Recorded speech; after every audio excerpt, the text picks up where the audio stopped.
हम्म।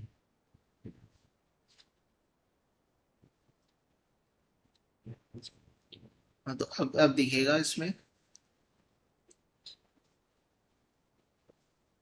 हाँ, तो हम लोग पढ़ रहे थे कि इतिहास में क्या है। तो इतिहास क्या होता है कि इतिहास में हम लोग जो भी अतीत की घटनाएं होती हैं, इतिहास मेनली पास्ट को की घटनाओं के बारे में बात करता है, लेकिन ये सिस्टमैटिक अध्ययन है। ये एक प्रकार का आपके बायसनेस से थोड़ा सा आजाद होके, जबकि हम लोग का एक पूर्वाग्रह होता है, उससे आजाद होके हम इसका अध्ययन करते हैं।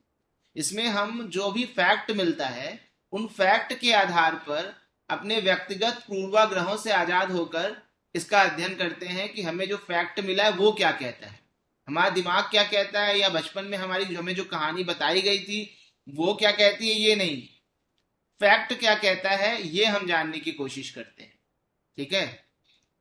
तो इतिहास जानने के जो स्रोत हैं, जो सोर्सेज हैं, वो तीन मेन कैटेगरीज होती हैं। एक होता है आपका पुरातात्विक स्रोत। पुरातात्विक मतलब आर्कियोलॉजिकल सोर्सेज, मैं हिंदी इंग्लिश डाल दूंगा मैं। आर्कियोलॉजिकल सोर्सेज में क्या होता है, आपके जो रॉक एडिक्ट्स होते हैं, अभिलेख जो होते हैं, ठीक है, वो जो लिखे होते हैं किसी अ, मंदिर के दीवार पे या किसी पिलर पे। जैसे कि किसी अभिलेख में एक राजा बहुत फेमस है, उस राजा का नाम जानते हैं आप लोग? कौन राजा है जिसके अभिलेख बहुत? अशोक। अशोक। अशोक। अशोक। तो अशोक अशोक। के जो ये अभिलेख हैं, वो उस समय के इतिहास जानने के बहुत इंपॉर्टेंट स्रोत हैं। ठीक है। हमने कैसे अशोक का इतिहास गढ़ा, कि अशोक कहाँ से कहाँ तक, कहाँ से क्या शासन करता था, क्या करता था, हमने इस ऐसे गढ़ा क्योंकि उसके अभिलेख में से हमको जानकारी मिली कि उसका शासन कहाँ तक। उसी तरह उस समय सिक्के मिलते हैं। जैसे कि सबसे पुराने सिक्के कौन से कहले जाते हैं? पंचमार्क सिक्के। ठीक है। तो वो सिक्के क्या है, पंचमार्क क्या होते हैं, उन पर एक स्ट्रोक किया जाता था और वो सिक्के ढाले जाते थे। तो सिक्के भी कहानी गढ़ते हैं। जैसे कि समुद्रगुप्त के सिक्कों में उसको वीणा बजाते हुए दिखाया गया है। फिर पता चलता है कि वो सिक्कों से पता चलता है कि अगर ये शैव धर्म के अनुयायी थे, ये बौद्ध धर्म के अनुयायी थे, जैन धर्म के अनुयायी थे। उसी तरीके से स्मारक हैं, तरह तरह के स्मारक बनवाए लोगों ने। जैसे कि अगर आप देखेंगे कि मोहनजोदड़ो में स्नानागार मिला है बहुत बड़ा सा, और उसी तरीके से भवन बनाए, मूर्तियां बनाई।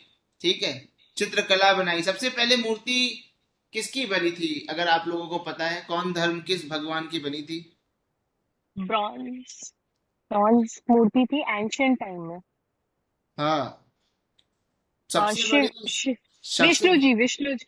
ना ना ना, श- सबसे पहले बनी थी तो उनकी बुद्धा की। एक सिंह, वो लड़का कोई आ रहा है ज्वाइन, कोई आ रहा है क्या ज्वाइन करने के लिए? यार ये ये दिखता नहीं है। सर कोई है, सूरज है। ओके। कहाँ है, दिख ही नहीं रहा है। यही तो प्रॉब्लम सर है। वो पूछ रहा है क्लास कब तक से चलेगी। उसको समझ नहीं आ रहा है, बोला तो यार, ये लड़कों को पता ही नहीं रहता। हाथों की श्रद्धा है। एक सेकेंड यार, ये लोग को थोड़ा ऐड कर ले, नहीं तो ये लोग ऐसे ही लेट लतीफी करते हैं।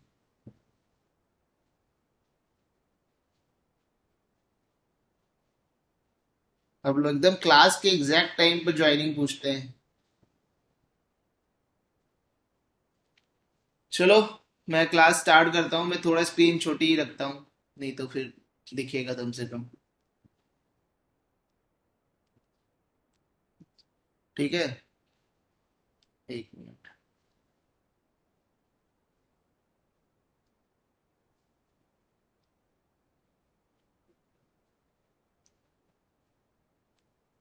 मेरी स्क्रीन दिख रही है ना तुम लोग को सबको? हाँ। तो हम लोग ये दे पढ़ रहे थे कि कौन कौन से स्रोत हैं तुम्हारे जो। तो पहला हम लोगों ने देखा कि मूर्तियां, सबसे पहले मूर्ति हम बताए थे कि किसकी बनी थी। सबसे पहले मूर्ति जो बनी थी बुद्ध भगवान की बनी थी। और आप लोग को पता है कि बुद्ध भगवान क्या कहते थे? भगवान तो नहीं कहते थे अपने को वो। बुद्ध कहते थे कि प्लीज हमारी मूर्ति मत बनाना और हमको भगवान मत बनाना। लेकिन जैसे ही वो मरे, उनके शिष्यों ने उनको उनकी सबसे पहले मूर्ति उन्हीं की बना दी। क्यों उनकी मूर्ति सबसे पहले बनी थी पता है आप लोग को? क्योंकि उसी समय जो है गांधार कला का डेवलपमेंट हुआ था और हमने मूर्ति सीखी थी यूनानियों से बनाना। और हमारा क्या हुआ था कि हमने अपोलो के रूप में भगवान बुद्ध की मूर्ति बना दी। तो जिस शिक्षा के खिलाफ थे, जिस चीज के खिलाफ थे भगवान बुद्ध, उनके अनुयायियों ने वही उनके साथ कर दिया। फिर आता है चित्रकला। हम एक बहुत पुरानी चित्रकला हमको मिलती है जिससे हमको मध्य पाषाण काल, पूरा पाषाण काल इत्यादि की जानकारी मिलती है। वो कहाँ पर मिलती है? बहुत फेमस है, उसका नाम भीमबेटका। भीमबेटका पता है आप लोग को? भोपाल के पास है भीमबेटका। वहां पर आपको ढेर सारी जो है चित्रकलाएं मिलती है, जो कि पूरा पाषाण काल में भी है, मध्य पाषाण काल का भी है, नौ और इवन हाल के भी चित्र वहां मिलते हैं। अब आता है साहित्यिक स्रोत। लिटरेचर के जो सोर्सेज हैं उसमें दो प्रकार के साहित्य होते हैं। एक तो धर्म का साहित्य, जो अलग अलग धर्म के अलग अलग साहित्य लिखे हुए हैं वो, और एक होता है लौकिक साहित्य। ये दोनों साहित्य मदद करते हैं उस समय के इतिहास को बनाने में। लौकिक साहित्य मतलब जो धार्मिक नहीं है, जो आम जनजीवन से, राजाओं का जिसमें इतिहास लिखा हुआ है, जैसे कि तुम्हारा पृथ्वीराज रासो। ठीक है, ये क्या है? ये एक प्रकार से लौकिक साहित्य है। और एक बहुत फेमस है राज तरंगड़ी। राज तरंगड़ी से कहाँ का इतिहास मिलता है, किसी को पता है? पीसीएस का बड़ा फेमस क्वेश्चन है राज तरंगड़ी। कश्मीर का सर। जम्मू का। कश्मीर का, कश्मीर का, गुड। कश्मीर का मिलता है। और इसको लिखे कौन थे? कल्लड़ सर। कन्नड़। गुड। तो इनको लिखे थे कल्लड़, और इससे कश्मीर का बहुत बेहतर इतिहास पता चलता है। अब आता है ये हमारे, अब इसके अलावा विदेशी यात्रियों का विवरण आता है। इसमें सबसे पहले यूनानी आए थे यात्री, जिसमें मेगास्थनीज आया था चंद्रगुप्त मौर्य के दरबार में, और उसने इंडिका लिखी थी। और उसकी इंडिका पर बेस्ड न जाने कितनी किताबें आई, और उनको लिखा हेरोडोटस ने लिखा, कुछ टॉलमी ने लिखा, प्लिनी ने लिखा। बहुत से यूनानी यात्री थे जिन्होंने, यूनानी और रोमन, जिन्होंने उस समय लिखा। फिर चीनी यात्री आए, ह्वेनसांग आया, फायान आया, इत्सिंग आया। इन सब ने क्या, क्योंकि भगवान बुद्ध यहीं के थे और चीन में बौद्ध धर्म बहुत ज्यादा फैला था, तो चीन के यात्री यहाँ अक्सर आया करते थे। और जब वो आते थे यहाँ पर तो यहाँ के बारे में देखते थे। जैसे ह्वेनसांग ने नालंदा विश्वविद्यालय के बारे में लिखा था। ठीक है, फायान भी आपका आया था। ह्वेनसांग किसके समय में आया था? कोई एक फेमस राजा जिसके हर्षवर्धन सर। हर्षवर्धन। गुड, हर्षवर्धन। इसके समय आया था। हाँ, तो हर्ष के समय में ह्वेनसांग आया था। तो इस तरह से इन लोगों के बारे, इस तरह से हम क्या करते हैं, इतिहास के बारे में जानते हैं। अब जो इतिहास होता है वो इतिहास को तीन भागों में बांटा जाता है। एक होता है प्री हिस्टोरिकल पीरियड, जिसको प्राग ऐतिहासिक काल कहते हैं। दूसरा होता है आद्य ऐतिहासिक काल, प्रोटो हिस्टोरिकल पीरियड। और तीसरा होता है हिस्टोरिकल पीरियड। तो एक होता है जहां से लिखित सामग्री प्राप्त है, वहां से ऐतिहासिक काल शुरू होता है। उसके पहले के काल प्रागैतिहासिक और आद्य ऐतिहासिक, प्रोटो हिस्टोरिकल पीरियड और प्री हिस्टोरिकल पीरियड में बांटे गए हैं। अब ये जो प्री हिस्टोरिकल पीरियड है, इसमें हमें, इसके बारे में हमें कोई भी लिखित साक्ष्य नहीं पता है। ठीक है, और जो तुम्हारा जो ये कब से कब तक था, 6 लाख साल पहले से भारत में 6 लाख वर्ष पूर्व का पुराना सबसे ज्यादा एक होमिनिड का पाया गया है, ऑस्ट्रेलोपिथेकस वगैरह का पाया गया है। अगर देखा जाए तो 6 लाख में नहीं पाया गया, हमारे यहाँ तो 1 लाख वर्ष पूर्व से पाया गया, लेकिन 6 लाख वर्ष पूर्व से मानव के इतिहास के बारे में हल्की फुल्की जानकारी स्टार्ट होती है। तब से लेकर 3000 बीसी तक के पीरियड को प्रागैतिहासिक काल कहते हैं, जिसका कोई लिखित साक्ष्य उपलब्ध नहीं है। तो इस काल का इतिहास कैसे लिखा जाता है? तो हमें क्या मिलते हैं? पत्थर के औजार मिलते हैं उनके द्वारा, या वो जो अनाज यूज करते थे वो सब मिलते हैं। तो इस काल के इतिहास का अध्ययन का पूरा पूरा स्रोत क्या है? हमारी आर्कियोलॉजिकल जितनी भी सामग्रियां मिली हैं, पुरातात्विक सामग्रियां मिली हैं, उन्हीं के आधार पर किया जाता है। अब इसके बीच में एक ऐसा पीरियड आता है जिसको प्रोटो हिस्टोरिक पीरियड कहते हैं। इस पीरियड में भारत में तो लेखन नहीं शुरू हुआ था, लेकिन दूसरी सभ्यताओं में लेखन शुरू हो गया था। और उन सभ्यताओं के जो किताबें हैं या आखिर जो भी तुम्हारी साहित्यिक सामग्री है, उसमें भारत की सभ्यता का नाम मिलता है, उनके बारे में जानकारी मिलती है। और इवन कुछ ऐसी जैसे सिंधु घाटी सभ्यता है वहां पर तो लिखना शुरू हो गया था, लेकिन उसकी लिपि को हम अभी तक पढ़ नहीं पाए। इसलिए ऐसे पीरियड जिसका अच्छा खासा सभ्यता थी, जिसके बारे में दूसरे संस्कृतियों में उल्लेख मिलता है, लेकिन या तो उसकी लिपि मिली है हम पढ़ नहीं पाते, या उस समय यहाँ इंडिया में लोग लिखते नहीं थे। तो ऐसे जितने भी पीरियड होते हैं उसको कहते हैं आद्य ऐतिहासिक काल या प्रोटो हिस्टोरिक पीरियड, जो कि 3000 बीसी से लेके 600 बीसी तक चलता है। उसके बाद से भारत और भारतीय जो है लिखना चालू करते हैं, संस्कृत का उदय होता है और भी भाषाएं उदित होती हैं, और धीमे धीमे हम लिखना शुरू, भाषाएं तो थी पर हम उनको लिख नहीं पाते थे, लिपि का ज्ञान शुरू होता है। जैसे कि ऋग्वेद क्या था, ऋग्वैदिक काल में लिखना नहीं आता था लोगों को। तो कैसे ऋग्वेद की रचना हुई 1500 बीसी पहले? तो ऋग्वेद की जो भी बातें थी वो एक पीढ़ी से दूसरी पीढ़ी तक बोलकर भेजी जाती थी, मतलब श्रुति कहते थे। एक पीढ़ी के लोग दूसरे पीढ़ी को याद कराते थे, फिर वो दूसरा पीढ़ी या तीसरी पीढ़ी को याद कराता था। इस तरह एक पीढ़ी से दूसरे पीढ़ी तक वो ट्रांसफर होती चली गई, और जब लिखना जाना लोगों ने तो उसको लिख दिया। ठीक है, ऐतिहासिक काल वहां से शुरू होता है जहां से लिखित साक्ष्य उपलब्ध होते हैं। ठीक है, अब हम यहां से स्टार्ट करने की जगह पर अब हम क्या करेंगे कि हम इंडिया का पूरा काल क्रम पढ़ेंगे लाइन से, कब क्या क्या कैसे हुआ, उसके बाद हम स्टार्ट करेंगे एक एक को लेकर। ठीक है, तो सबसे पहले हम लोग स्टार्ट करते हैं पाषाण काल से। तो पाषाण काल, जिसको हिंदी में वो इंग्लिश में बोलते हैं स्टोन एज, इस समय क्या था? इस समय ये जो मानव था उसको केवल पत्थरों का ज्ञान था, पत्थरों के द्वारा वो हथियार बनाता था, और वो मुख्यतः क्या था, शिकारी या कृषक?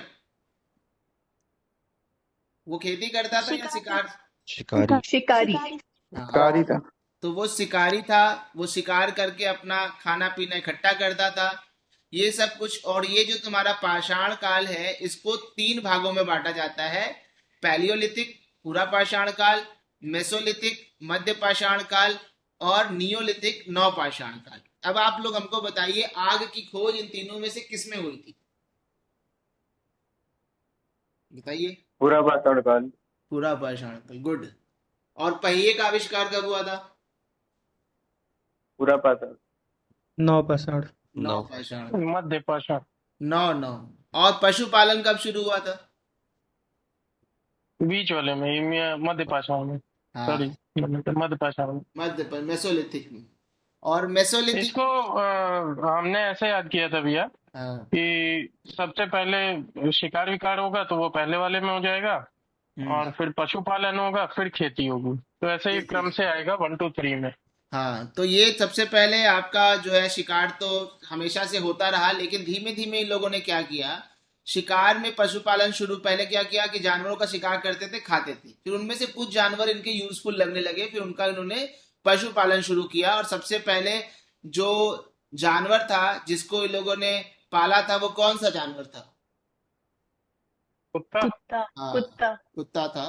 तो सबसे पहले इन्होंने कुत्ते को पाला था। ठीक है, इसलिए क्योंकि वो शिकार में मदद करता था। फिर जो है तुम्हारा मेसोलिथिक एज में 2 ऐसी साइट्स हैं, एक है आपकी आदमगढ़ और एक है आपका बागौर। तो ये है आदमगढ़ मध्य प्रदेश में, जहां पशुपालन के सबसे पुराने साक्ष्य मिलते हैं। हम आगे पढ़ेंगे बट अब बता दे रहे हैं। और एक बागौर है राजस्थान में, जो यहाँ पर इसमें नहीं दिया हुआ है, वहां पर जो है पशुपालन के सबसे पुराने एविडेंस मिलते हैं। फिर नवपाषाण काल जो नियोलिथिक एज था, उसमें क्या होना शुरू हुआ, नियोलिथिक एज में आपका मेनली एक काम शुरू हुआ कृषि। और यहाँ पर इधर एक जगह था मेहरगढ़ पाकिस्तान में, यहाँ पर सबसे पहले खेती हुई, खेती का साक्ष्य मिलता है। और सबसे पहले जो फसल उगाई गई थी वो कौन सी थी? सर जौ। जौ। गुड। And wheat. और वीट, लेकिन जौ वीट में ही ये है कंपटीशन है। तो ये एक्चुअली साक्ष्य बदलते रहते हैं, इतिहास भी बदलता रहता है क्योंकि हमको नए साक्ष्य मिलते रहते हैं। अब ये जो एरिया है आज भी यहाँ पर गेहूं और जौ की खेती होती है, क्योंकि वैसा मौसम है। यहाँ पर पानी तो ज्यादा है नहीं, तो इसके लिए यहाँ पर क्या होगा, यहाँ पर धान की खेती तो होगी नहीं। तो धान की खेती सबसे पहले जो साक्ष्य मिला था इधर मिला था कोल्डीवा नामक जगह पर, जहां धान की सबसे पहले खेती का साक्ष्य मिला। अभी हम लोग इसको डिटेल से पढ़ेंगे, अभी हम बस एक कालक्रम बता रहे हैं। तो स्टोन एज आया, नियोलिथिक हुआ। अब इसके बाद, इस एज के बाद पहली बार पत्थर के बाद इनके पास एक धातु आई, एक मेटल आया। कौन सा मेटल था जो सबसे पहले मानव ने यूज किया? ब्रॉन्ज। ब्रॉन्ज तो कॉपर और टिन के मिक्सचर से मिलता है। कॉपर। कैसे कैसे उसको इस्तेमाल कर सकते? कॉपर। कॉपर। सबसे पहले मानव कॉपर, ने सॉरी। कॉपर का इस्तेमाल किया, और जब वो कॉपर का इस्तेमाल करता था उसके साथ साथ वो पत्थर का भी इस्तेमाल करता रहा, तो उस काल को बोलते हैं ताम्र पाषाण काल, जिसको चाल्कोलिथिक एज भी कहा जाता है। और ये चीज याद रखिए कि हमारे भारत में जो ताम्र पाषाण काल था वो हड़प्पा के साथ साथ चलता रहा। यहाँ पर एक नगरीय सभ्यता थी और यहाँ पर ग्रामीण सभ्यताएं चलती रही, और इनके पीरियड अलग अलग थे। और आपको ये भी जानकर हैरानी होगी कि जो नवपाषाण काल जो कि खत्म हो जाना चाहिए था, वो 1000 बीसी तक चलता रहा साउथ इंडिया में, क्योंकि यहाँ अभी ये डेवलप नहीं हो पाए थे। ये आदिवासी लोग धीमे धीमे धीमे धीमे डेवलप, यहाँ घने घने जंगल थे, और उन जंगलों में अभी जो मॉडर्न कल्चर आना बाकी था, क्योंकि जंगलों में जंगल के जो लोग होते, अभी भी आप जान के देखिए कि अंडमान निकोबार के कई लोग हैं जो कि हम लोगों से बिल्कुल अलग है, उनको दुनिया का पता नहीं, क्योंकि वो कनेक्ट नहीं हो पाए। हाँ, कोई कुछ कह रहा है? किसी ने कुछ कहा क्या? ओके। तो यहाँ पर क्या है कि जो जंगल होते हैं वहां पर पहुंचना मुश्किल होता है। आपको पता होगा अमेज़न के जो घने जंगल हैं, वहां पर अभी भी कुछ ऐसे इलाके जहां मानव नहीं पहुंच पाया है, तो वहां मानव का कल्चर भी नहीं पहुंच पाता। तो जहां पर प्लेन होता है, मैदानी इलाका होता है, वहां डेवलपमेंट जल्दी होता है, और उनको जो डेवलपमेंट की जो, जैसे यहाँ पर हड़प्पा काल में नगरीय सभ्यता आपको मिल गई, अभी यहाँ पर पाषाण काल ही चल रहा है, ये लोग पत्थरों का ही इस्तेमाल कर रहे हैं। क्यों? क्योंकि यहां से यहां तक कांटेक्ट ही नहीं हुआ अभी तो नेट तो था नहीं कि वो लोग भेज दें कुछ किसी को, तो ऐसे ही था। तो ताम्र पाषाण काल और आपका जो सिंधु घाटी सभ्यता है, दोनों साथ साथ चलती रही। ठीक है, तो यहाँ पर आप किसी को एक को पहले पढ़ सकते हैं। हम ताम्र पाषाण को पहले इसलिए लिए क्योंकि तांबे का वो, अब जो सिंधु घाटी सभ्यता है उसको कहते हैं ब्रॉन्ज एज। ठीक है, कांस्य युगीन सभ्यता, और ये एक नगरीय सभ्यता थी। इसकी परिपक्व अवस्था जो थी वो 2500 बीसी से लेकर 1900 बीसी के बीच में थी। ठीक है, अब ये इसमें हड़प्पा और मोहनजोदड़ो दो इंपॉर्टेंट शहर थे। अब हड़प्पा किस नदी के तट पर था और मोहनजोदड़ो किस नदी के तट पर था? सिंधु नदी। और हड़प्पा? हड़प्पा रावी रावी रावी नदी। रावी रावी रावी। बहुत बढ़िया, हड़प्पा रावी नदी पे था, और जो था जो मोहनजोदड़ो था वो सिंध नदी पर था। और लोथल किस नदी के किनारे था? नर्मदा। नहीं नहीं, भोगवा नदी के किनारे। सॉरी। लोथल जो था लोथल वो, भोगवा था भैया। हाँ, तुम लोग को तो तिवारी जी पूरा है नहीं तुरंत अरे तिवारी जी होते तुरंत बता देते भैया, हाँ, तो ये है ज्वाइन नहीं किया है। सिंधु घाटी सभ्यता का फेज। उसके बाद आता है ऋग्वैदिक काल। अब एक बहुत बड़ी समस्या होती है कि 1900 बीसी में आपका ये हड़प्पा सभ्यता खत्म हो गई, और ऋग्वैदिक काल शुरू हुआ 1500 बीसी के पास आसपास। इन 4-5 सालों, 400-500 सालों में क्या हुआ, इसके बारे में इतिहासकारों को कोई पक्की जानकारी नहीं है। अलग अलग थ्योरीज आती हैं। किसी ने कहा कि ऋग्वैदिक लोग आए जो कि ग्रामीण थे, कबीलाई लोग थे, कबीले में रहा करते थे। सिंधु घाटी सभ्यता के लोग बड़े नगरीय थे, वो लोग शांति प्रिय लोग थे। तो ऋग्वैदिक काल के लोगों ने आकर उन पर कब्जा कर लिया, उन्हें हरा दिया। ठीक है, ऋग्वैदिक अगर आप देखेंगे तो सिंधु घाटी की सभ्यता काफी उन्नत सभ्यता थी। अच्छी खासी ड्रेनेज व्यवस्था थी, नालियों की व्यवस्था थी, रोड बहुत बेहतरीन हुआ करती थी, महल बहुत अच्छे अच्छे थे। उसमें यह भी व्यवस्था थी कि कैसे पानी से बचा जाए, बाढ़ से बचा जाए। उन लोग चारों तरफ से घेर कर, उनका पूरा नगर घेरा रहता था, और उसमें भी दो भाग थे। पश्चिमी भाग ऊंचा हुआ करता था और पूर्वी भाग नीचा हुआ करता था। और पश्चिमी भाग में जो है होते थे बड़े बड़े लोग रहा करते थे। डिस्क्रिमिनेशन उसमें भी था, भेदभाव वहां पर भी था। मानव के नेचर में भेदभाव रहते, तो भेदभाव रहता ही है, तो भेदभाव उसमें भी था। लेकिन ये क्या हुआ, अचानक से इतनी बड़ी सभ्यता का पतन हो गया जो कि बहुत बड़े क्षेत्र में फैली हुई थी, और एक ऐसी एक शहरी सभ्यता खत्म होकर एक ग्रामीण सभ्यता आ गई। आखिर कैसे? इस पर अभी भी बहुत ज्यादा डिबेट है इतिहासकारों में। तो ऋग्वैदिक काल 1500 बीसी से पहले 1500 बीसी से शुरू होता है और 1000 बीसी तक चलता है। ये वो काल था जिसमें ऋग्वेद की रचना हुई थी। ऋग्वेद में कितने मंडल हैं? 10। और इसमें जो एक आपका गायत्री मंत्र है, ये किस मंडल में लिखा हुआ है? 7वें। छठे। थर्ड में लिखा हुआ है। और उस मंडल की रचना किसने की थी? विश्वामित्र ने। विश्वामित्र। हाँ, तो ऋग्वेद के हर मंडल की रचना किसी न किसी ऋषि ने की है। ठीक है, तो उसी उसी हिसाब से जैसे ऋग्वेद में जो 9वां मंडल है वो बाद में जोड़ा गया था, कुछ मंडल पहले बन गए। ठीक है, जैसे कि इसमें जो है चतुर्वर्ण की व्यवस्था का भी जिक्र है। इसमें यहाँ पर एक चीज जानिए कि जब ऋग्वेद बन रहा था उस समय औरतों को भी ऋचाएं लिखने की आजादी थी। मतलब वो भी मंत्र लिखा करती थी, ऋचाएं लिखा करती थी। और उसमें 4 ऐसी बहुत इंपॉर्टेंट फेमस महिलाएं हैं, जैसे लोपा मुद्रा एक का नाम है, घोषा है, सिक्ता है और विश्वारा है। हाँ, कौन है? क्या बोले अमित? अपाला। अपाला भी। हाँ, तो अपाला थी, विश्वारा थी, घोषा थी, सिक्ता थी। गार्गी इस समय नहीं थी, गार्गी बात थी। ठीक है, तो इसमें जो है काफी इंटरेस्टिंग कहानी है ये सब। इसमें आप खोइए तो इतना अच्छा लगता है, आप इसको एक अलग तरीके से पढ़िए, एग्जाम के पर्सपेक्टिव से अलग हटके, तो आपको काफी जानकारी भी होती है और मजा भी आता है। हिस्ट्री एक तरीके से कहानी है और कुछ है नहीं, और उसमें अगर आप जानते जाएंगे, डूबते जाएंगे तो और मजा आएगा। ठीक है, उसके बाद आता है उत्तर वैदिक काल। ये उत्तर वैदिक काल वो था जब बाकी के 3 वेद, सामवेद, यजुर्वेद, अथर्ववेद, इनकी रचनाएं हुई और धीमे धीमे हमारी जो वर्ण व्यवस्था थी वो संकुचित होती चली गई और वो धीमे धीमे रिजिड होती चली गई। औरतों के अधिकार छीने जाने लगे और धीमे धीमे हमारे यहाँ कट्टरता थोड़ी थोड़ी बढ़ती चली गई। बिकॉज जब भी कोई रिलीजन शुरू में आता है वो काफी लिबरल होता है, उसमें कई चीजें होती हैं, फिर हर व्यक्ति अपने हिसाब से नियम बना देता है और दूसरे को बांध देता है और कहता है ये नियम तुमको फॉलो करना है। तो इस तरीके से धीमे धीमे इसमें और कई दर्शनों का इस समय उदय होता है, जैसे कि सांख्य दर्शन और वगैरह। दर्शन एक्चुअली उपनिषद के पार्ट होते हैं, उपनिषद से ही दर्शन जो फिलॉसफी है, इंडियन फिलॉसफी, उसका उदय होता है उपनिषद से। और उपनिषद किस पर बेस्ड होते हैं? वेदों पर। हम लोग पढ़ेंगे वेद, ब्राह्मण, आरण्यक, उपनिषद, ये सब क्या है तो उसमें हम लोग आगे पढ़ेंगे। हम लोग अभी बस एक क्रोनोलॉजी पढ़ रहे हैं, कैसे हम उत्तर वैदिक काल तक आ गए। अब उत्तर वैदिक काल के बाद आता है महाजनपदा। पहले ये सब कबीलाई हुआ करते थे, छोटे छोटे इलाके होते थे, फिर कबीले एक होते गए, जुड़ते गए और जुड़ने के बाद महाजनपदों की शक्ल लेते गए। आखिर ऐसा क्या हुआ कि महाजनपद बन गए? इस समय एक बहुत इंपॉर्टेंट धातु की खोज हो गई।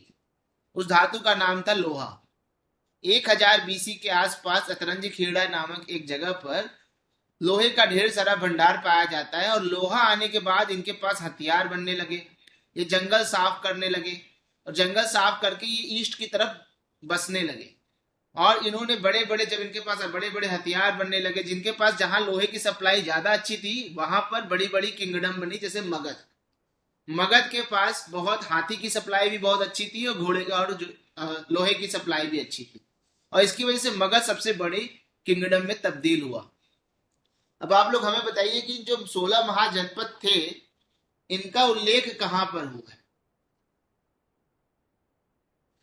एक बौद्ध धर्म का ग्रंथ है और एक जैन धर्म का ग्रंथ है। बौद्ध धर्म के ग्रंथ का नाम है अंगुत्तर निकाय। ठीक है, पता है, सुना है बौद्ध धर्म के ग्रंथ का नाम अंगुत्तर निकाय का? Yes sir. और एक भगवती सूत्र है जैन धर्म का। इन दोनों में इसका उल्लेख हुआ है 16 जनपदों का। और आपको इन 16 महाजनपदों के नाम और उनकी राजधानियां अब याद करनी है, पीसीएस में बहुत आता है इसका। अब ये सारे के सारे जनपद में से एक जनपद बहुत जबरदस्त बढ़ा, उस जनपद का नाम था मगध। पहले हम इसको पढ़ने की जगह पर थोड़ा सा देख लेते हैं। इस समय विदेशी आक्रमण भी होना शुरू हुआ मगध बनने से पहले, मगध बनने के बाद ही। यहाँ पर एक बहुत बड़ी एक एम्पायर शुरू हुई जिसको हिंदी में हकामनी और अंग्रेजी में अकमनाइड एम्पायर कहते हैं। और इसको स्थापना की थी इसकी साइरस साइरस प्रथम ने। ठीक है। और ये एम्पायर जो है यहाँ तक बढ़ाई थी। ठीक है। इसके आखिरी राजा थे डेरियस डेरियस तृतीय। और एक आप लोग को पता होगा इनके एक राजा थे, हिंदी में दारा कहते थे, अंग्रेजी में डेरियस कहते हैं। दारा प्रथम इनके एक राजा थे और वो बहुत ही ज्यादा अभिलेख बनवाया करते थे। और इनके 3 अभिलेख मिले थे, बेहिस्तून से और पर्सिपोलस से और नक्शे रुस्तम। इनके 3 फेमस अभिलेख हैं। और आपको ये नहीं पता होगा कि अशोक जो था इन्हीं से प्रभावित था। इसी पर्शियन एम्पायर के एक राजा डेरियस फर्स्ट से दारा प्रथम, उनको अभिलेख लिखवाने की आदत थी और उन्हीं से प्रभावित होकर अशोक ने भी अभिलेख लिखवाए। ठीक है। तो इसके स्थापना की थी इतनी बड़े साम्राज्य की, ये मामूली साम्राज्य नहीं था, काफी बड़ा साम्राज्य था। और इसकी स्थापना की थी साइरस फर्स्ट ने। और इसको समाप्त किया हुआ कब, जब यहाँ से इधरी से आया सिकंदर, जो कि साइरस प्रथम को बहुत ज्यादा वो करता था, एडमायर करता था, प्रशंसा करता था। और उसने इस पूरे एम्पायर को खत्म कर दिया और डेरियस थर्ड को हराकर यहाँ तक पहुंच गया, झेलम। और उसने भारत के साथ यूनानी जो सभ्यता थी उसके साथ तार जोड़ दिए। उसके वो मर तो गया बहुत जल्दी, 326 बीसी पर उसने आक्रमण किया था। और उसके बाद लेकिन क्या हुआ कि सिकंदर का आक्रमण हुआ और सिकंदर जो है यहाँ पर 321 बीसी में सिकंदर मर गया और अपने जो भी कमांडर्स थे सेल्यूकस निकेटर वगैरह को छोड़ गया।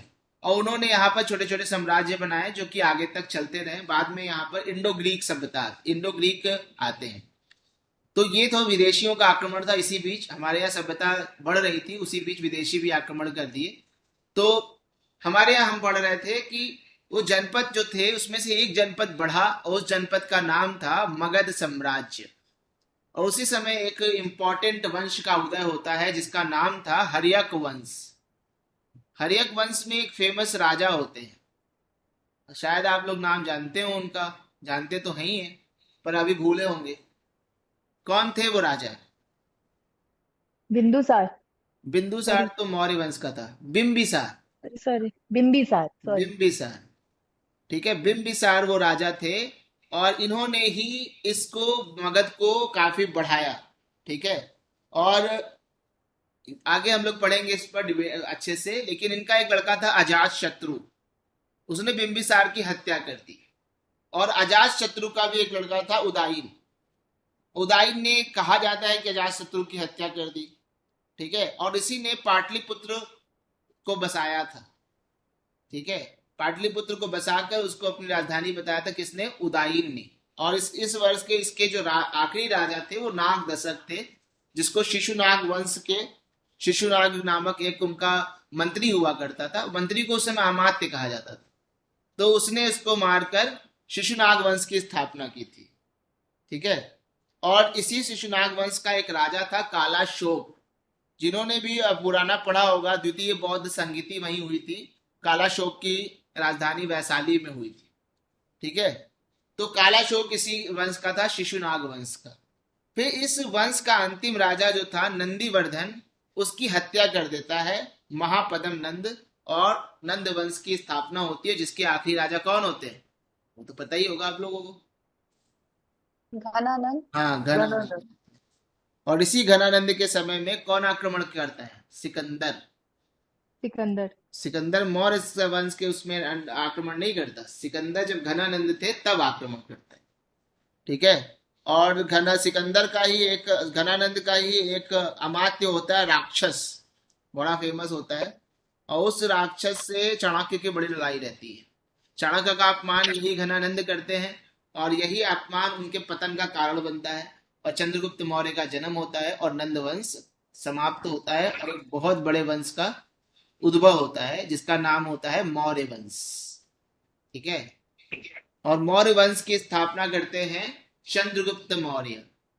और 322 बीसी से स्टार्ट होता है, 184 बीसी तक जाता है और ये अपने चरम पर पहुंचता है अशोक के समय में। चंद्रगुप्त अपना अपना माइक प्लीज ऑफ कर लो। चंद्रगुप्त मौर्य किस धर्म को मानते थे? बौद्ध धर्म, जैन धर्म किस धर्म को मानता? जैन धर्म। जैन धर्म। आप लोगों को पता होगा कि चंद्रगुप्त मौर्य जो थे वो दक्षिण में चले गए थे, और दक्षिण में जाकर संलेखना एक विधि होती है जिसमें आदमी क्या होता है, उपवास करके मर जाता है। चंद्रगुप्त मौर्य उसी तरीके से उन्होंने क्या किया था, वो मर गए थे। ठीक है, तो चंद्रगुप्त मौर्य जैन धर्म को मानने वाले थे, ये बात आप लोगों को शायद पता होनी चाहिए। उसके बाद चंद्रगुप्त मौर्य के मरने के बाद उनका लड़का आता है बिंदुसार, और बिंदुसार जो होता है वो आजीवक संप्रदाय को मानता है, न जैन को न बौद्ध को। और उसके बाद आते हैं अशोक, जो शुरू में शैव संप्रदाय को मानते रहते हैं, शिव के बड़े भक्त होते हैं, बाद में बुद्ध के भक्त हो जाते हैं। और ये जो अशोक थे, एक्चुअली बिंदुसार के दो लड़के थे, शिमुक और अशोक। प्लीज अपनी माइक ऑफ कर दो, मेरी आवाज रिपीट हो रही है। सब लोग प्लीज म्यूट हो जाओ, जब बोलना हो तभी तो मौर्य साम्राज्य में हम क्या बता रहे थे आप लोगों को कि मौर्य साम्राज्य में सबसे पहले राजा होते हैं चंद्रगुप्त मौर्य। चंद्रगुप्त मौर्य 323 बीसी से अप्रोक्सीमेटली 295 बीसी तक राज करते हैं। और उसके बाद आते हैं बिंदुसार। बिंदुसार के दो लड़के होते हैं, सिमुक और अशोक। इन दोनों में सत्ता के लिए संघर्ष होता है और अशोक जीत जाते हैं। अशोक का एक सीरियल भी आया था, जिन लोगों ने देखा होगा उसमें ये बड़ा अच्छे से दिखाया था इसको। ठीक है, उसके बाद जो है अशोक जब आते हैं तो अशोक के समय में साम्राज्य बहुत ज्यादा विस्तृत हो जाता है, और एक इनकी बहुत इंपॉर्टेंट विजय होती है कलिंग की विजय। और उस कलिंग की विजय से ही इनका हृदय परिवर्तन हो जाता है। जो कभी बहुत बड़े विजेता होते थे वो अचानक से बहुत बड़े शांति के दूत बन जाते हैं। इसको लेकर बहुत विवाद है, क्या कलिंग विजय के बाद शांति की तरफ इनका कदम बढ़ाना ही मौर्य साम्राज्य की पतन का कारण बना? क्योंकि आने वाले जो भी राजा थे वो शांति का संदेश ही देखने लगे, और उससे धीमे धीमे सैन्य शक्ति इनकी कमजोर होती चली गई। जो भी हो, हम लोग उसको देखेंगे क्या डिबेट था, कैसा था। इन्होंने जगह जगह अलग अलग जगहों पर अपने अभिलेख लगाए हैं। अभिलेख क्या होते हैं? पत्थर के पिलर्स पर, और इन्होंने अपने संदेश भजवाए हैं अलग अलग लोगों के। जो भी उस रास्ते से, जो मेन रूट था उस समय, जो व्यापार का मुख्य रूट था, उसी रूट पर क्या होता था, इनका अभिलेख पाया जाता था, जिससे कि यात्री आते जाते देखें। जैसे कि एक कांधार है, मानसेहरा है, शहबाजगढ़ी है, कालसी है, दिल्ली टोपरा है, मेरठ, लौरिया नंदनगढ़, लुम्बिनी, रामपुरवा, लौरिया राज, ये सारे आपको याद होने चाहिए। धौली और जौगढ़ ये दोनों उड़ीसा में है। ठीक है, येरगुड़ी, अमरावती और सन्नाटी, सुपारा और गिरनार, ये सब कुछ ऐसे हैं जो एडिक्ट्स हैं, जो आपको इनके एडिक्ट तो आपको याद होने हैं, चाहे आप आईएएस की तैयारी कर रहे हो, चाहे पीसीएस की तैयारी कर रहे हो। आईएएस का भी बहुत हॉट फेवरेट क्वेश्चन है अशोका, हर 1-2 साल पे आ ही जाता है। ठीक है, तो इसको आप तैयार कर लीजिए तो इसको बहुत फायदा होता है। जितनी जल्दी इसको याद कर लेंगे उतना अच्छा है। इसके बाद आता है इंडो ग्रीक। इंडो ग्रीक क्या होते हैं? इंडो ग्रीक जो है इधर नॉर्थ ईस्ट, नॉर्थ वेस्ट में इनका साम्राज्य आता है। ये सबसे पहले सोने के सिक्के यही लेकर आते हैं इंडो ग्रीक। सबसे अच्छे मात्रा में, सबसे ज्यादा जो है कुषाण के होते हैं अच्छे मात्रा में उनके, लेकिन सबसे पहले अगर कोई लेकर आते हैं तो वो इंडो ग्रीक ही लेकर आते हैं। इसमें एक्चुअली 2 राजा होते हैं, डेमेट्रियस एक होता है, वो हम लोग पढ़ेंगे, अभी याद भी नहीं होगा। तो यह जान लो कि इंडो ग्रीक जो थे, इनकी वजह से यूनानी काफी आर्ट एंड कल्चर हमारे यहाँ आया। ठीक है, ये 200 बीसी से 10 एडी तक यहाँ पर शासन किए। इसके बाद जो आते हैं वो आते हैं शक, जिसको इंडो सीथियन भी कहते हैं। ये भी ईरानी ओरिजिन के थे। और इस शक जो वंश था, इसके संस्थापक थे माउस, इंडियन संस्थापक थे माउस मतलब। और इसकी 5 शाखाएं एक्चुअली भारत में फैली हुई थी, अलग अलग क्षेत्र में 5 जगह ये लोग फैल गए थे। और ये काफी दिन तक अपना इनका शासन चला। इसमें रुद्रदामन का नाम हम लोगों ने सुना होगा। रुद्रदामन का नाम सुना है आप लोगों ने? वो एक शक शासक, तो वो वही इसी वंश के थे, विदेशी थे ये लोग, यहाँ पर आकर बस गए थे। अब शक के बाद आते हैं हमारे इसी जगह पर पहलव, जिसको हम लोग इंडो पार्थियन भी कहते हैं। ठीक है, देखो जब ये इंडो सीथियन थी तो यहाँ पर कर्म वंश का शासन था। इधर तुम्हारे वेस्टर्न क्षत्रप थे, जो इसी इसी का पार्ट थे। इधर सातवाहना थे जो हम अभी आगे देखेंगे। अब ये जब तुम्हारे शक लोगों के बाद कौन आया? पहलव वंश, इंडो पार्थियन किंगडम। और ये जो पहलव वंश था इसके संस्थापक गोंडो फर्नीस थे, ठीक है। और इनका बारे में हल्की फुल्की जानकारी है, ज्यादा इनके बारे में है भी नहीं, थोड़ा थोड़ा ही इन लोगों का है, पढ़ना है हम लोगों को। इसके बाद एक बहुत फेमस वंश आता है, वो आता है कुषाण वंश। लेकिन तब तक यहाँ पर उसके बीच में हम लोग ये मगध में क्या हो रहा था देखते हैं। तो मगध में मौर्य साम्राज्य का पतन हो रहा था, और मगध में मौर्य साम्राज्य के पतन के बाद वहां पर एक उनका एक वो होता है, मंत्री होता है पुष्यमित्र शुंग। पुष्यमित्र शुंग जो है उसके जो आखिरी राजा होते हैं वृहदत्त, उनकी हत्या करके शुंग वंश की स्थापना करता है, ठीक है। और शुंग वंश की स्थापना के बाद मगध साम्राज्य का बहुत ज्यादा फैलता नहीं, मगध साम्राज्य टूट जाता है। इधर शुंग आ जाते हैं, इधर सातवाहन अपने आप को आजाद कर लेते हैं, ठीक है। आप लोगों को पता होना चाहिए कि एक हेलियोडोरस ने जो है, ये विदिशा देख रहे हैं मध्य प्रदेश में, यहाँ Yes, पर sir. एक भागवत धर्म का एक बहुत बड़ा वो है। हेलियोडोरस एक दूत आया था भागवत संप्रदाय का, उसने विदिशा में प्रचार किया था। वो इन्हीं समय में आया था। यहाँ पर शुंग वंश के शासक उस समय भागभद्र थे। भागभद्र के शासन काल में विदिशा आया था। क्यों? कौन? हेलियोडोरस, जो कि किसका दूत था? एंटियाल कीट्स का, जो कि तक्षशिला के शासक थे।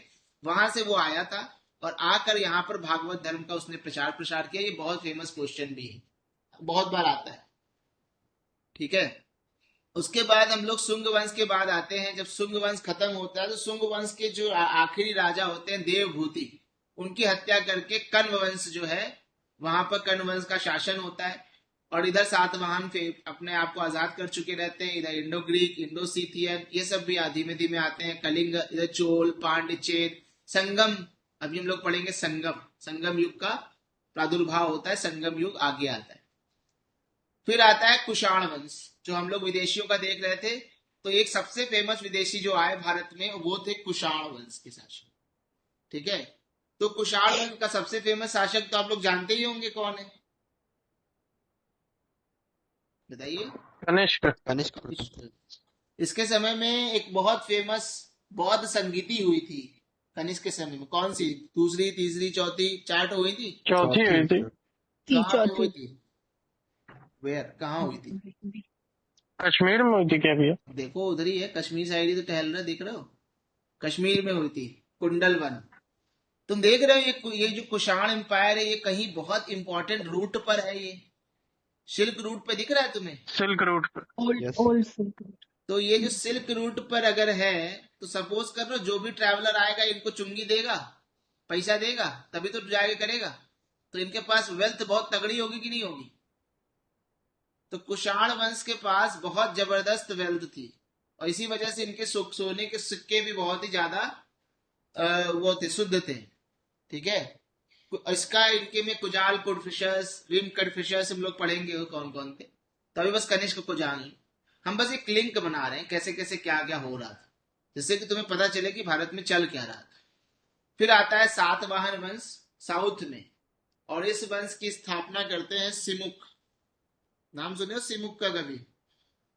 तो कभी ना कभी तो सुने ही होगे।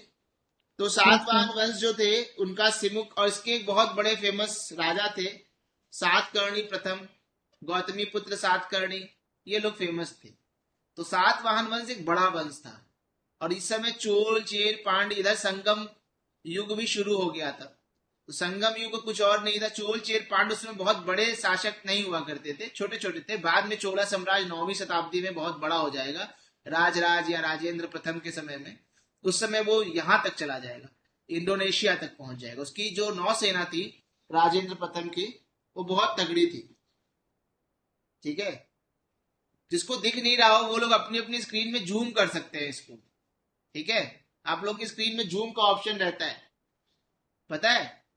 जो चीज आप लोग को नहीं दिखती हो जूम किया जा सकता है उसको, तो इसलिए जूम करके देख लिया करो, ठीक है। अभी आता है संगम युग। संगम क्या था? संगम जानते हैं आप लोग क्या था? बहुत फेवरेट टॉपिक है आईएएस का, खासकर पीसीएस का भी, ठीक है। संगम पीरियड क्या था? संगम क्या था? संगम बताइए। कवियों का मिलन, अलग अलग कवि आते थे, एक जगह मिलते थे और बड़ी बढ़िया रचनाएं किया करते थे। एक बड़ी फेमस रचना है तोलका पीयम। हम्म वो तोलका पीयम किस में हुई थी? द्वितीय संगम में। 3 संगम हुए थे टोटल, प्रथम, द्वितीय और तृतीय। ठीक है। तो दूसरा जो संगम हुआ था, जो पहला संगम हुआ था, वो पांड्यों की राजधानी मदुरा में हुआ था। ये मदुरई देख रहे हो, ये पांड्यों की राजधानी थी। यहाँ पर पहला संगम हुआ था। दूसरा संगम जो था वो कपाटपुरम अलवै में हुआ था, चोलाओं के उसमें, इसमें नहीं दिखाया है। तीसरा जो संगम हुआ था वो वापस फिर मदुरई में हुआ था। और आप लोगों को पता होना चाहिए कि जो पहला संगम था उसके अध्यक्ष अगस्त ऋषि थे। ठीक है। और दूसरा जो संगम था उसमें भी अगस्त ऋषि थे, लेकिन तोलका पीयम जिसने तोलका पियर जो था, जिसने तोलका पीयम की रचना की थी, वो उसका संस्थापक था एक तरह से। ठीक है। और तीसरा जो संगम हुआ था, हम लोग बढ़ेंगे, टेंशन मत लीजिए, बस बता रहा हूं। तो ये अगस्त ऋषि आखिर में हमारे ये नॉर्थ इंडिया में भी फेमस है, साउथ इंडिया में भी फेमस है। आपको पता होना चाहिए कि अगस्त ऋषि को ये वैल्यू दी जाती है, ये वो दिया जाता है कि उन्होंने ही उत्तर की संस्कृति को दक्षिण में पहुंचाया। ये अगस्त ऋषि एक तरह से लिंकेज थे साउथ इंडिया और नॉर्थ इंडिया के बीच में। ठीक है। इसमें हम लोग कई ग्रंथ पढ़ेंगे, शिल्पाधिकारम पढ़ेंगे, तोलका पीयम पढ़ेंगे, मणिमेखले पढ़ेंगे। तो इस तरह के भैया, हाँ मेरा एक सवाल था, बताइए। ये जैसे जितने ऋषियों के नाम आ रहे हैं, हाँ ये प्रमुख रूप से हिंदू धर्म के कई ग्रंथों में, जैसे कि रामायण हुआ या फिर कोई भी और ग्रंथ, उसमें सुनाई देते हैं। जैसे ऋषि अगस्त का नाम बहुत आता है रामायण में, हाँ विश्वामित्र तो पूरा भरे पड़े हैं रामायण में। हम्म। तो वहां से भी कुछ लिंक होता है क्या इसका? हाँ, सब लिंकेज है आपस में, सब संस्कृतियां लिंक थी, लोग आपस में आवागमन करते थे। और सोचो कि वही तो बात है, माइथोलॉजी और हिस्ट्री में कहीं ना कहीं संबंध तो है ही है कि नहीं? तो वो तो था ही। अगस्त ऋषि सोचो यहाँ पर भी आ रहे हैं, वहां पर भी आ रहे हैं। अगर कोई अगस्त ऋषि होंगे तभी तो आ रहे हैं, बिना हुए कैसे आएंगे, है कि नहीं? और अगस्त ऋषि का तो साक्ष्य है, दिख रहा है यहाँ पे, संगम में लिखा हुआ है। ठीक है। विश्वामित्र में जी भी ऋग्वेद में आते हैं। चलो हम लोग आगे चलते हैं। अब हम लोग यहाँ पर देखें, उत्तर भारत में देखें कि मौर्य साम्राज्य का पतन हो चुका था। मौर्य के बाद जो सबसे बड़ा साम्राज्य, उधर इंडो ग्रीक शुंग भी खत्म हो गए, कण्व भी खत्म हो गए। फिर एक बहुत बड़े साम्राज्य का उदय होता है, गुप्त साम्राज्य का। मौर्य के बाद ये दूसरा बड़ा उत्तर भारत का सबसे बड़ा साम्राज्य था। ठीक है। और गुप्त साम्राज्य के जो संस्थापक थे उनका क्या नाम था बताइए? श्रीगुप्त। ठीक है। गुप्त साम्राज्य के संस्थापक थे श्रीगुप्त। लेकिन वास्तविक संस्थापक किसको माना जाता है? चंद्रगुप्त प्रथम को। ठीक है। और इसमें एक संस्थापक था जिसने विक्रमादित्य की उपाधि धारण की थी। वो था, एक शासक था जिसका नाम था चंद्रगुप्त। चंद्रगुप्त द्वितीय। गुड। और चंद्रगुप्त द्वितीय से पहले एक जन थे जो कि नेपोलियन माने जाते हैं, जिनको विंसेंट स्मिथ ने कहा। समुद्रगुप्त। हाँ, समुद्रगुप्त। समुद्रगुप्त। तो उनको विंसेंट स्मिथ ने कहा था भारत का नेपोलियन। तो सबसे फेमस राजा थे, सबसे पहले चंद्रगुप्त प्रथम हुए। फिर समुद्रगुप्त को कहा जाता है कि दक्षिण भारत में उन्होंने विजय पताका फहराई। और समुद्रगुप्त के एक बड़े अच्छे राइटर थे, बड़े वो थे, उनका नाम था हरिशेन। और हरिशेन ने एक प्रशस्ति पत्र लिखवाया था। कहां पर है वो प्रशस्ति पत्र? उसका क्या नाम था? प्रयाग प्रशस्ति। इलाहाबाद के मैक्सिमम लोग हैं। प्रयाग प्रशस्ति। वहीं पर जो है समुद्रगुप्त का एक स्तंभ था जिसमें समुद्रगुप्त के बारे में हरिशेन ने काफी कुछ लिखा हुआ था। हरिशेन उनके कवि थे, उनके दरबार में भी थे। तो समुद्रगुप्त के बारे में, उसके बाद समुद्रगुप्त के बाद चंद्रगुप्त द्वितीय आते हैं। फिर धीमे धीमे ये भी पतन हो जाता है। इसको गोल्डन एरा कहा जाता है हमारे। फिर इनमें कुमारगुप्त भी आएंगे, स्कंदगुप्त भी आएंगे। तो ये जो गुप्ता साम्राज्य काफी इंपॉर्टेंट है, और मौर्य साम्राज्य भी काफी इंपॉर्टेंट है एग्जाम के पॉइंट ऑफ व्यू से। इसके आपको एक एक चीज, मैक्सिमम चीज याद होनी चाहिए। जब इधर गुप्त थे तो यहाँ वकाटक वंश था, इधर हल्का कदम्ब वंश था, इधर कलभराज थे। तो ये सब छोटे छोटे वंश हैं जिनको हम लोग देखेंगे क्या कैसे था। ये वकाटक वंश को पता होगा आप लोगों की, अजंता और एलोरा की गुफाएं हैं, उनको बनवाने में इनका बहुत महत्वपूर्ण योगदान है, वकाटक वंश का। राष्ट्र, यस सर, हम्म। राष्ट्रकूट। अब आता है गुप्तोत्तर काल। गुप्त गए तो गुप्त के जो सामंत थे वो राजा बन गए, उन्होंने अपने अपने को स्वतंत्र बोल दिया। कहीं पुष्यभूति वंश बना, कहीं मौखरी वंश बना, कहीं जो है पुराने वर्मन वंश बना, कहीं मैत्रक वंश बन गया। इधर चालुक्यों का उदय हुआ, इधर पल्लवों का उदय हुआ। ठीक है। अब ये जो इधर के जो वंश थे उसमें जो पुष्यभूति वंश था उसी का एक बड़ा शासक फेमस हुआ जिसका नाम था हर्षवर्धन। और हर्षवर्धन की राजधानी क्या थी?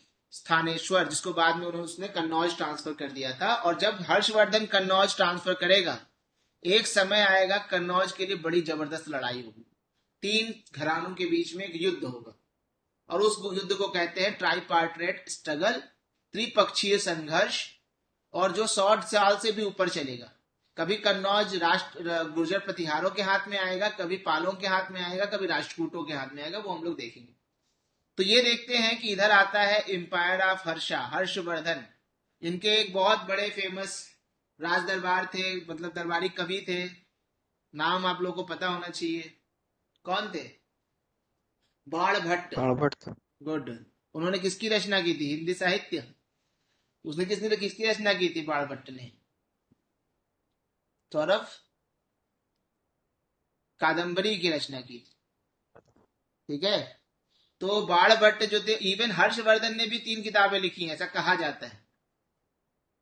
किसी को याद है कौन सी किताबें हैं? पीएसएस में हमेशा ही पूछता है क्वेश्चन ये सर। प्रियदर्शिका, नागानंद, रत्नावली, नागानंद। हाँ। तो ये जो है हर्ष की 3 किताबें थी जो हर्ष ने लिखी थी। अब हर्ष ने यहाँ पर चालुक्य वंश का एक बड़ा फेमस शासक था पुलकेशिन द्वितीय, और इधर से नर्मदा नदी बहती ही है।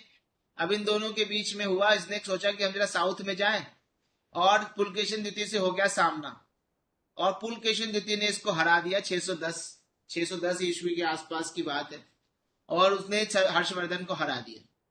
और पुलकेशिन द्वितीय का इधर सामना हुआ पल्लवा नरेश नरसिंह वर्मन प्रथम से, और नरसिंह वर्मन प्रथम ने पुलकेशिन द्वितीय को हरा दिया। तो 3 उस समय बड़े फेमस शासक थे, एक थे हर्षवर्धन, एक थे पुलकेशिन द्वितीय, और तीसरे थे नरसिंह वर्मन प्रथम। ये पल्लव जो है इनकी राजधानी कांचीपुरम थी, लेकिन इनका महाबलीपुरम में इन्होंने कई मंदिर बनवाए थे, शोर टेम्पल। और ये काफी इनका एक अलग, हम लोग आर्ट एंड कल्चर में इनका एक वो पढ़ेंगे, जो आपको 7 मंदिर है, जो 7 रथ वाले हैं महाबलीपुरम में, सप्तरथ, जिसमें द्रौपदी रथ है और अर्जुन रथ है, भीम रथ है, नकुल सहदेव रथ है, वो सारे इन लोगों ने ही बनवाए। तो इनकी एक आर्ट एंड कल्चर में अलग पहचान है पल्लवास की, जो कि पढ़ेंगे हम लोग आगे चल के। ठीक है। तो यहाँ पर जो है पल्लव और चालुक्य में संघर्ष होता है, पल्लव विजय होते हैं, साउथ वाला हीरो रहता है। पल्लव और चालुक्य में पल्लव विजय, चालुक्य और हर्ष में चालुक्य विजय। तो ये तीनों में लड़ाई होती है उस समय। अब हर्षवर्धन का साम्राज्य जब खत्म होता है, अब इस समय उसी समय मोहम्मद बिन कासिम आ जाते हैं आक्रमण करने, और मोहम्मद बिन कासिम जो हैं वो आक्रमण करते हैं सिंध पर। सिंध के राजा होते हैं दाहिर, और दाहिर को हरा देते हैं मोहम्मद बिन कासिम, और सिंध पर अटैक वो कर लेते हैं। लेकिन एक मोहम्मद बिन कासिम का बड़ा ही दुखद अंत होता है।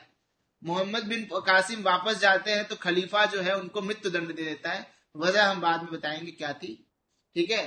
तो मोहम्मद बिन कासिम जो थे वो मृत्यु के घाट उतार दिए जाते हैं, जबकि वो सफल एक विजेता होते हैं। भारत में वो अपना एक छोटा सा एरिया स्थापित कर लेते हैं सिंध में। ठीक है।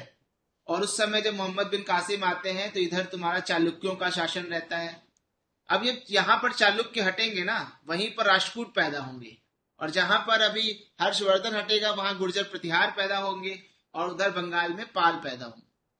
तो हम लोग पहले चालुक्यों को देख लेते हैं। बादामी के चालुक्य वही है, पुलकेशिन द्वितीय का शासक है। तो ये बादामी के चालुक्यों में सबसे फेमस राजा पुलकेशिन द्वितीय था, और इनके बारे में जानकारी का एक बहुत ही इंपॉर्टेंट इंस्क्रिप्शन है, अभिलेख है, जिसको कहते हैं एहोल अभिलेख। ठीक है। एहोल अभिलेख में हमको पुलकेशिन जो तुम्हारा ये चालुक्य वंश है इसके बारे में जानकारी मिलती है, जिसकी रचना की थी रवि कीर्ति, और वो इस वंश के संस्थापक थे पुलकेशिन प्रथम। ठीक है। फिर आता है यहीं पर या जहां पर चालुक्यों के बाद और साउथ में जाएंगे तो पल्लव वंश की स्थापना होती है। ठीक है, पल्लव वंश के बाद जो है, पल्लव वंश के बाद आप इसकी स्थापना नरसिंह वर्मन प्रथम करते हैं। इसके बाद जो है एक और वंश आता है। अब हम लोग थोड़ा साउथ में देख लेते हैं। यहाँ पे गुजरात में एक छोटा सा वंश था, चावड़ा वंश। बहुत ज्यादा इसके बारे में वो नहीं है, हम इसलिए इसको लिख रहे हैं क्योंकि इस वंश के बाद एक वंश आता है वहां पे, सोलंकी वंश। उसके समय में महमूद गजनबी वहां सोमनाथ पर आक्रमण करेगा, इसलिए मैंने इस वंश का जिक्र कर दिया, चावड़ा वंश का, कि आपको पता रहे यहाँ पर क्या चल रहा है। यहाँ पर अभी मैत्रक थे, मैत्रक के बाद चावड़ा आए, चावड़ा के बाद सोलंकी आएंगे, गुजरात की बात चल रही। ठीक है, और फिर सोलंकी के बाद तुम देखोगे वहां पर धीमे धीमे मुस्लिमों का शासन होता है। तो ये छोटा सोलंकी चावड़ा वंश की स्थापना होती है 690 ईस्वी में। ठीक है, फिर यहाँ पर देखोगे, बता दिया मैंने, गुजरात के जो चालुक्य वंश की स्थापना, चालुक्य 3 थे याद रखिएगा। एक चालुक्य पहला वाला बादामी के, फिर जब बादामी का चालुक्य जब खत्म होता है तो वहीं पर राष्ट्रकूट आता है, राष्ट्रकूट के बाद फिर वहीं पर चालुक्य आ जाएंगे दूसरे नाम से। ठीक है, राष्ट्रकूट के बाद चालुक्य आएंगे और इधर साउथ में जहां पल्लव थे वहां चोला आ जाएंगे। ठीक है, तो अभी देखिएगा कैसे डेवलपमेंट होगा। तो गुजरात के जो चालुक्य थे उनको सोलंकी वंश भी कहा जाता था, 2 नाम था इनका। इसी के समय में भीम प्रथम था, जब उसने अटैक किया था, किसने, आपका महमूद गजनबी ने। और इसी के समय में जब मोहम्मद गोरी ने अटैक किया था तो भी भीम द्वितीय थे, मूलराज द्वितीय थे, जिन्होंने मोहम्मद गोरी को हराया भी था। फिर आता है यहीं पर जहां पर ये है वाघेल वंश, और वाघेल वंश के बाद फिर इसको महमूद जो होता है अलाउद्दीन खिलजी, इसको अपने अंडर में कर लेगा। फिर वहां मुस्लिम वंश का स्टार्टिंग हो जाता है, कहां पर, गुजरात में। ठीक है, अब हम लोग थोड़ा सा पल्लव के समय में देखेंगे कि चोल जो वंश था, चोल वंश 3 भागों में बांटा जाता है। एक आरंभिक चोल, जब हम लोग देख रहे हैं संगम वंश की स्थापना, उस समय भी चोल थे। फिर मध्यकालीन चोल, जब राजराज प्रथम वगैरह ने, फिर लास्ट वाले चोल, जब चोल खत्म हो जाएंगे उस समय आखिरी चोल थे। तो ये जो चोलों का शासन था उसमें जो सबसे फेमस राजा था वो राजराज और उसका लड़का राजेंद्र, ये 2 सबसे फेमस थे। एक बहुत बड़ा मंदिर है बृहदेश्वर का मंदिर, सभी को पता होगा, काफी फेमस मंदिर है बृहदेश्वर का। वो मंदिर की स्थापना राजराज प्रथम ने की। ठीक है, और वो बड़ा ही आश्चर्यजनक मंदिर माना जाता है। ठीक है, कि उसकी स्थापना जब राजराज आखिर कैसे कर दिया, इतना ऊंचा मंदिर, ना कुछ वो था ना कुछ वैसा था। अब हम लोग जरा वो देखकर वापस इस पर आते हैं थोड़ा, कि ये कन्नौज को राजधानी बनाया हर्षवर्धन ने। कन्नौज गंगा नदी के किनारे था, बड़ा फेमस था, अभी भी इत्र के लिए फेमस है। और ये जो कन्नौज था, इस पर पता नहीं ये लोग सब लोग इस पर कब्जा चाहते थे। उनको लगता था कन्नौज पर कब्जा, नॉर्थ इंडिया पर कब्जा। इसको लेके 2 लोगों पे संघर्ष हुआ, 3 लोगों में गुर्जर प्रतिहार, पालाज और राष्ट्रकूटाज। यहीं पर याद करिए, कुछ दिन पहले पुलकेशिन द्वितीय का, पुलकेशिन प्रथम का राज था, वहीं पर पहले सातवाहन का था, अब वहां पर राष्ट्रकूटों का। ठीक है, यहीं पर पहले वाकाटकों का भी था, तो वाकाटक के बाद चालुक्य आए, चालुक्य के बाद राष्ट्रकूट आए, और राष्ट्रकूट के बाद भी यहाँ पर देखेंगे फिर कल्याणी के चालुक्य आ जाएंगे। तो ये जो चालुक्य, इन तीनों के बीच संघर्ष हुआ, बहुत लंबा हुआ। तो याद रखिएगा, हमेशा आता है त्रिपक्षीय संघर्ष में कौन कौन था, ये 3 थे, गुर्जर प्रतिहार, राष्ट्रकूट और पाल। ठीक है, फिर हम लोग यहाँ पर देखते हैं जरा कि गुर्जर प्रतिहार जब खत्म हुआ तो किन किन कौन कौन से वंश आए। या इधर चंदेल वंश आया, जिसको बाद में कुतुबुद्दीन ऐबक खत्म करेगा। तो चंदेल वंश बड़ा फेमस वंश था। इसके बड़े चंदेल शासक ने कोई एक बहुत ही फेमस मंदिर बनवाए हैं, किसी को पता है कौन से? खजुराहो। खजुराहो के मंदिर चंदेल वंशों की देन है। ये लोगों के भी आर्ट एंड कल्चर में आप पढ़ेंगे। इनका एक बड़ा फेमस राजा था विद्याधर। जब महमूद गजनबी ने आक्रमण किया तो विद्याधर था उस समय।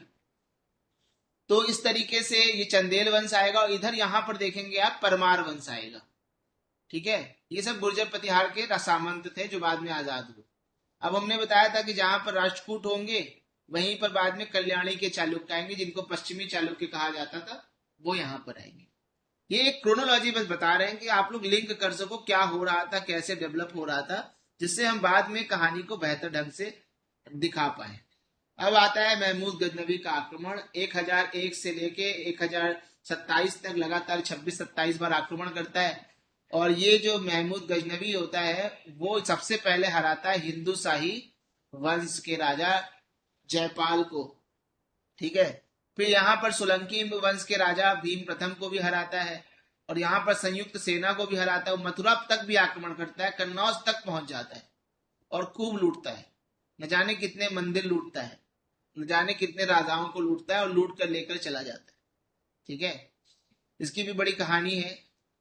उसके बाद आता है होयसल साम्राज्य, जहां पर तुम चालुक्यों को देख रहे थे वहीं पर होयसल साम्राज्य थोड़ा सा नीचे था, और होयसल साम्राज्य का उदय होता है। चालुक्यों का जब पतन होता है तो वहां पर होयसल का उदय होता है। इधर देखोगे तो काकातीय वंश, जिसकी रानी रुद्रम्मा बड़ी फेमस थी, इस पर पिक्चर भी बनी है। तो काकातीय वंश इधर आंध्र प्रदेश में इनका शासन रहता है, जो 1163 से 1323 तक रहता है। फिर इसको कौन कब्जा कर लेता है इस पर? मोहम्मद बिन तुगलक। वो 1323 पर इस पर जाकर आक्रमण कर देगा, ठीक है। इसके बाद आपका जो अगला वंश होता है वो इधर का यादव वंश है। यहाँ पर वहीं पर जहां पर वो लोग चालुक्य थे, वहीं पर जहां पर होयसल थे, थोड़ा सा ऊपर होयसल नीचे सिमट के रह गए, यहाँ पर यादवों ने कब्जा कर लिया। काकातीय इधर थे। ईस्टर्न गंग जो थे, इन्होंने उड़ीसा में कई टेम्पल बनवाए हैं, ठीक है। कोणार्क मंदिर वगैरह सब इन्होंने बनवाए हैं। ईस्टर्न गंग डायनेस्टी थी, काफी फेमस डायनेस्टी थी, इन्होंने कई मंदिर बनवाए। फिर काकाती, यहाँ पर तुम देखोगे चोला छोटे में सिमट कर रहेगा, चेरा भी छोटे में सिमट कर रहेगा, पांड्य भी। यादव वंश बढ़ गया, और इस यादव वंश को कौन समाप्त करेगा? अलाउद्दीन खिलजी, और ये आकर उस पर कब्जा कर लेंगे, यादव वंश को समाप्त कर देंगे। अब यहाँ पर मोहम्मद गौरी आते हैं, जिन्होंने भारत के इतिहास को बदलने में बहुत बड़ी भूमिका निभाई थी।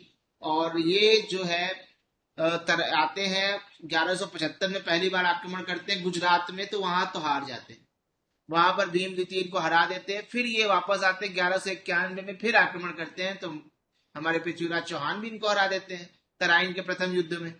लेकिन तराइन के द्वितीय युद्ध में 1192 में ये वापस लौट के आते हैं और ये पृथ्वीराज चौहान को हरा देते हैं। वहीं से भारत का नसीब बदल जाता है।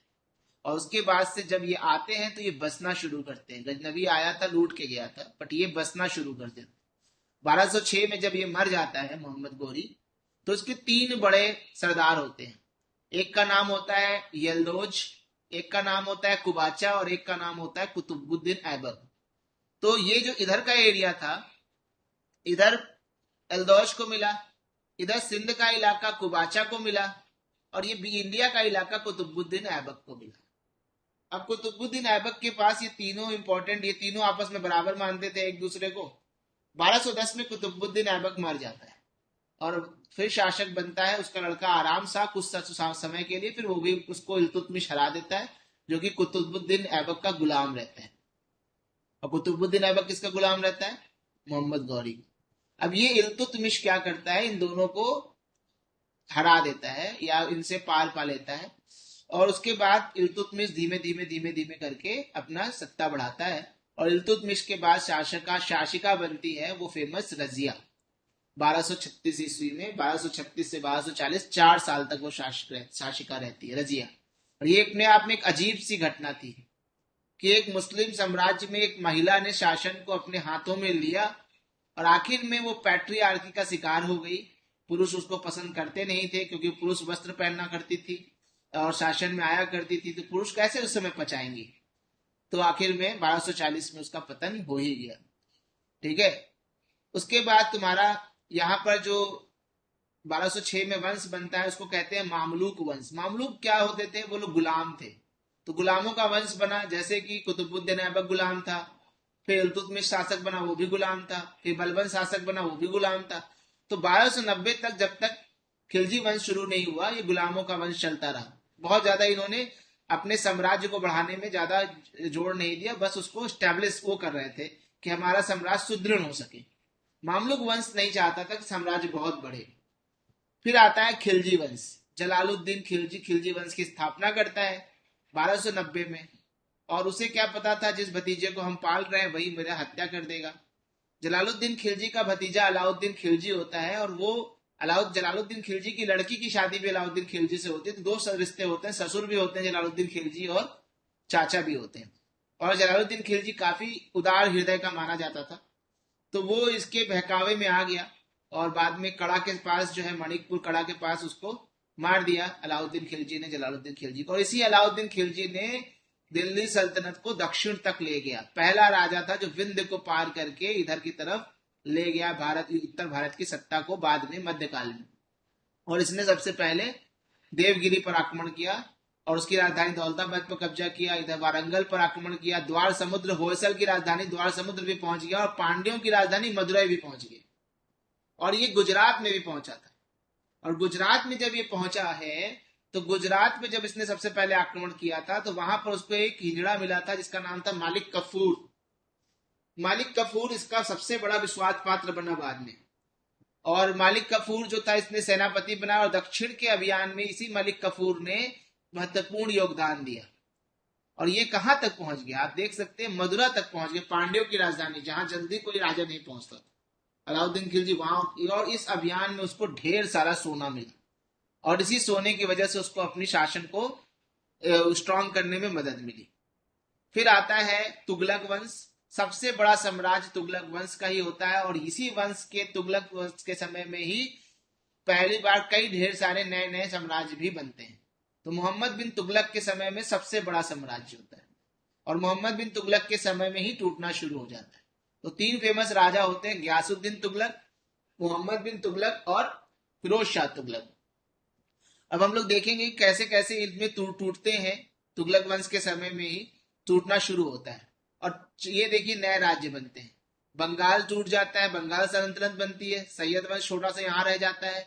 जौनपुर सल्तनत बनती है, मालवा सल्तनत बनती है, गुजरात सल्तनत बनती है, खानदेश सल्तनत बनती है, बहमनी साम्राज्य बनता है और विजयनगर साम्राज्य बनता है, हरिहर और बुक्का। और इन दोनों साम्राज्यों के बीच में 200 साल तक लड़ाई होती है एक दोआब को लेकर जिसका नाम था रायचूर दोआब, जो तुंगभद्रा और कृष्णा नदी के बीच में था। उसको लेकर इन दोनों और हमेशा बहमनी वाले विजयनगर को हरा दिया करते थे। ठीक है, और ये बड़ा ही खतरनाक, क्योंकि देवराय उस समय कृष्णदेवराय नहीं थे, शुरुआती राजाओं की बात की जा रही है, जैसे देवराय प्रथम, देवराय द्वितीय, ये लोग हार जाते हैं। ठीक है, बहमनी साम्राज्य से। उसके बाद आता है सैयद वंश, ये छोटा सा रह जाता है यहाँ पर। ये देखिए सैयद डिनेस्टी यहाँ रह जाती है बस छोटी सी, और ये 1414 से 1451 तक रहती है। ये देखिए खानदेश सल्तनत, बहमनी, विजयनगर, ईस्टर्न गंग थे उस समय, गोंडवाना, जहाँ की रानी कौन थी, रानी दुर्गावती। ठीक है, बाद में आगे चल के रानी दुर्गावती सी गोंडवाना की बनेगी। जौनपुर सल्तनत, जिसको भारत का शर्क भी कहा जाता था क्योंकि शिक्षा के क्षेत्र में बहुत आगे था जौनपुर सल्तनत। इधर आपके राजपुताना थे, इधर तोमर्स थे दिल्ली में।